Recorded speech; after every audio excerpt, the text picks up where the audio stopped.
Kalian pernah dengar tentang Boeing 737? Pesawat ini sempat menjadi sorotan dunia, tapi bukan karena kehebatannya. Kecelakaan tragis pada tahun 2018, 2019, dan bahkan baru-baru ini 29 Desember 2024 yang lalu telah mengungkapkan bahwa ada masalah serius dengan sistem otomatis pesawat yang tidak dapat diperbaiki. Bagaimana bisa perusahaan sebesar seperti Boeing mengabaikan keselamatan? Nah, di video ini kita akan membahas pentingnya etika dalam bisnis, kenapa itu lebih dari sekedar soal hukum, dan bagaimana keputusan kita bisa berdampak besar pada kehidupan orang lain.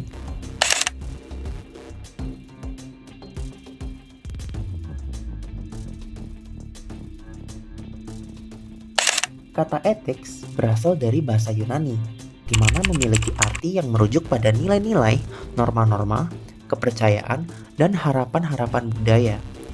Etika memiliki fungsi untuk mempertimbangkan bagaimana seseorang seharusnya menjalani hidupnya dan bertindak. Etika bisnis adalah pedoman moral yang mengatur perilaku individu dan perusahaan dalam dunia usaha. Sebagai orang yang bertanggung jawab secara etis, masing-masing dari kita harus mempertimbangkan bagaimana kita berinteraksi dengan bisnis sebagai konsumen individu, karyawan individu, manajer, eksekutif, dan warga negara. Etika bisnis memiliki beberapa tujuan, yaitu untuk mengembangkan basis pengetahuan dan keterampilan yang dibutuhkan untuk mengidentifikasi masalah etika. Kedua, untuk memahami bagaimana dan mengapa orang berperilaku tidak etis. Ketiga, untuk memutuskan bagaimana kita seharusnya bertindak, apa yang seharusnya kita lakukan, dan tipe orang seperti apa kita seharusnya sebagai individu. Keempat, untuk menciptakan organisasi yang beretika. Kelima, untuk menjadi patokan berpikir mengenai kebijakan sosial, ekonomi, dan politik yang harus kita dukung sebagai warga negara. Ini merupakan penjelasan umum mengenai apa itu etika bisnis. Menurut kalian, bagaimana etika bisnis yang dilakukan oleh perusahaan Boeing?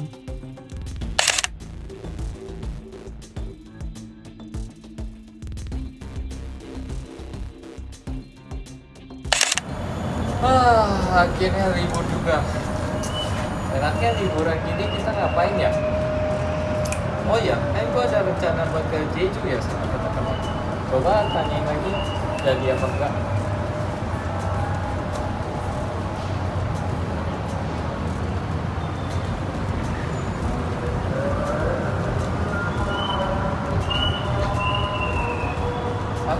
Emang ada berita apa?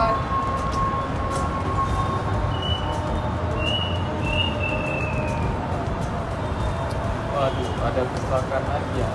Udah deh.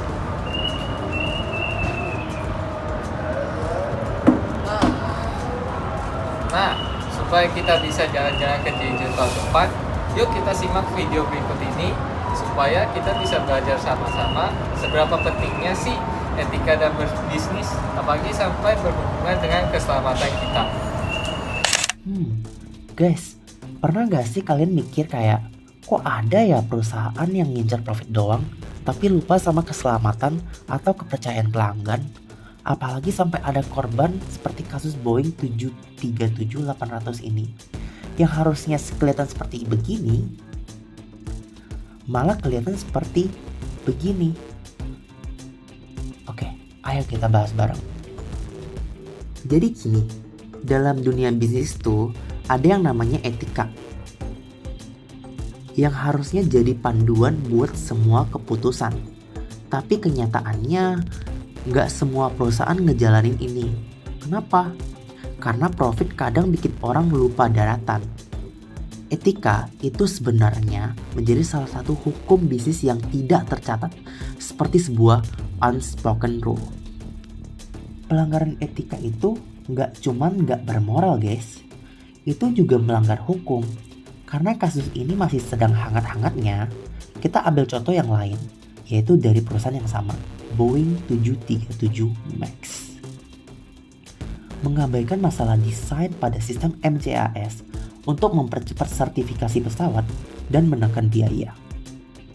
Ini nggak cuma bikin susah masyarakat, tapi juga melanggar undang-undang. Apakah dampak yang muncul itu akan lebih baik dari hal yang kita lakukan? Apalagi sampai adanya korban yang berjatuhan karena ulah mereka. Lalu, kenapa sih ada orang yang rela melanggar norma ini? Salah satu alasannya adalah tekanan dari bos. Mereka takut dipecat, jadi ya udah deh, jalanin aja meskipun salah. Tapi tunggu dulu, apakah itu sejalan dengan ethical decision making kita?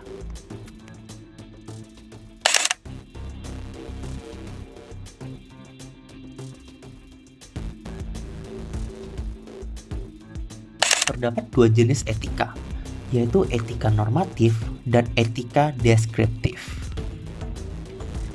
Kedua etika ini merupakan dua cabang utama dalam filsafat moral yang membahas bagaimana kita seharusnya bertindak dan bagaimana kita memahami tindakan moral. Namun terdapat perbedaan antara kedua itu, yaitu etika deskriptif berfokus pada mendeskripsikan atau mencatat apa yang diyakini atau dipraktikkan oleh individu atau kelompok dalam hal moralitas.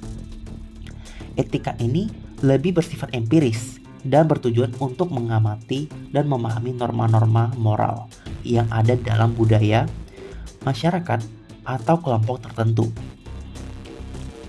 Sedangkan etika normatif berusaha untuk menetapkan norma-norma moral atau prinsip-prinsip yang menentukan tindakan mana yang benar atau salah. Etika ini tidak hanya mencatat apa yang ada, tetapi juga mencoba memberikan panduan atau prinsip moral yang seharusnya diikuti. Ketika kita berbicara tentang business ethics, kasus Boeing 737 MAX adalah contoh nyata di mana etika dalam pengambilan keputusan diuji. Mari kita telaah melalui dua lensa utama dalam filsafat moral, etika deskriptif dan etika normatif. Etika deskriptif membantu kita memahami apa yang sebenarnya terjadi di balik layar. Misalnya, mengapa perusahaan seperti Boeing memilih langkah tertentu.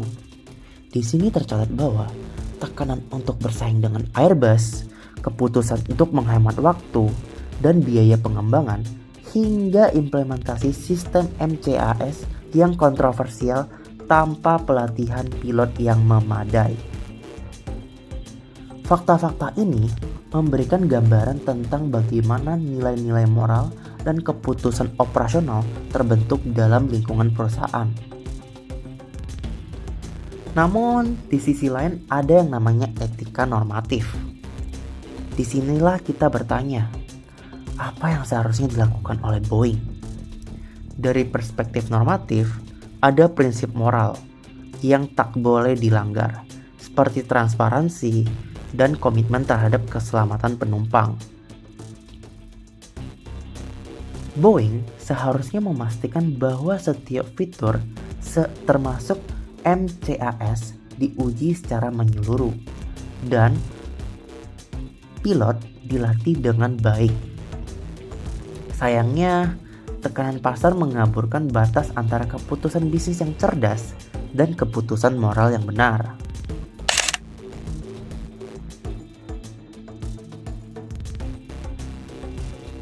Oke, di sini kita dapat menyimpulkan kasus ini mengingatkan kita bahwa keputusan yang salah dalam bisnis etik tidak hanya berdampak pada perusahaan, tetapi juga pada ribuan nyawa. Etika deskriptif mungkin menjelaskan mengapa, tetapi etika normatif menunjukkan apa yang seharusnya. Pada akhirnya, apa yang kita pilih untuk prioritaskan menentukan siapa kita sebagai individu, perusahaan, atau masyarakat.